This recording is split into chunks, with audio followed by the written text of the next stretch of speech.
नमस्कार, मैं वैभव और आप सुन रहे हैं पॉडकास्ट रेडियो। उम्मीद करता हूँ कि आप सभी एकदम अच्छे और खुशहाल होंगे, बिल्कुल उन महकते हुए फूलों की तरह जिनकी खुशबू से जीवन खिल उठता है। कभी ना कभी आपने ये मधुर गीत जरूर सुना होगा, रजनीगंधा फूल तुम्हारे महके यूं ही मेरे जीवन में।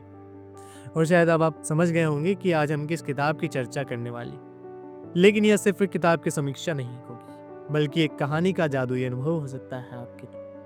आज हम बात करेंगे मनु भंडारी की प्रसिद्ध कहानी यही सच है, जिसे बासु चटर्जी ने फिल्म रजनीगंधा के रूप में रुपहले पर्दे पर उतारा। इसके केंद्र में है दीपा, संजय और नवीन, तीन ऐसे किरदार जो एक भावनात्मक यात्रा पर हमको साथ ले चलते हैं। दीपा और संजय जो एक दूसरे से बेहद प्यार करते हैं, जिनकी मुलाकात पहली बार बीए फाइनल ईयर के एग्जाम में होती है। संजय जब भी दीपा से मिलता, हमेशा रजनीगंधा के फूलों का गुलदस्ता साथ लाता।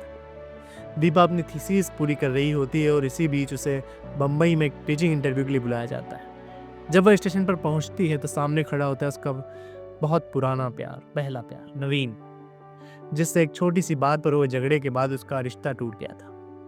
नवीन से अचानक हुई इस मुलाकात के बाद दीपा पुरानी यादों में डूबने लगती है। एक सवाल उसके मन में गूंजता है कि नवीन ने अभी तक शादी क्यों नहीं की। जैसे जैसे दीपा का इस 7 दिन का सफर मुंबई में बीतता है, वैसे ही वह नवीन की ओर फिर से खिंचने लगती है। दीपा फिर से नवीन को चाहने लगी थी, संजय की जगह नवीन को देखने लगी थी। लेकिन क्या ऐसे ही था? दीपा जब दिल्ली लौट आती है तो उसे ईरा और नवीन का खत मिलता है कि उसकी नौकरी पक्की हो गई। जैसे ही वह नवीन का खत पढ़ते ही रखती है, संजय पुकारता है दीपा, और दीपा संजय से कस के गले लग जाती है। और कहानी का शीर्षक यहाँ सार्थक हो जाता है जब दीपा कहती है कि यही सच है, वह सब जो हुआ झूठ था और यही सच है। आपको इस कहानी को जरूर पढ़ना चाहिए, फिल्म देखनी चाहिए। इस पूरी कहानी में दीपा इसी उलझन में रहती है कि किसे अपना मीत बनाए और किसकी प्रीत को भुलाए। ये छोटी सी कहानी आपको बहुत कुछ सिखाती है, जहाँ हो सकता है आप भी ऐसी किसी उलझन में हो। बहुत लोगों के जीवन में ये प्रेम मोड़ आता है जब आपको अतीत और आज में चुनना होता है। मेरी एक सलाह या फिर एक बात आपको शायद काम आ सकती है, मदद कर सकती है कि अतीत वह धूल है जो हमारी आंखों में बार बार आती है और बस हमें आंखें मलते रहते हैं और बस आंसू ही आंसू में मिलते हैं उसके बदले।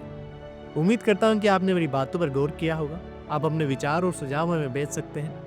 मैं बहुत जल्द ही फिर लौटूंगा एक नई कहानी, उपन्यास या नाटक के साथ। तब तक मुस्कुराते रहिए, महकते रहिए, बिल्कुल रजनीगंधा के फूलों की तरह।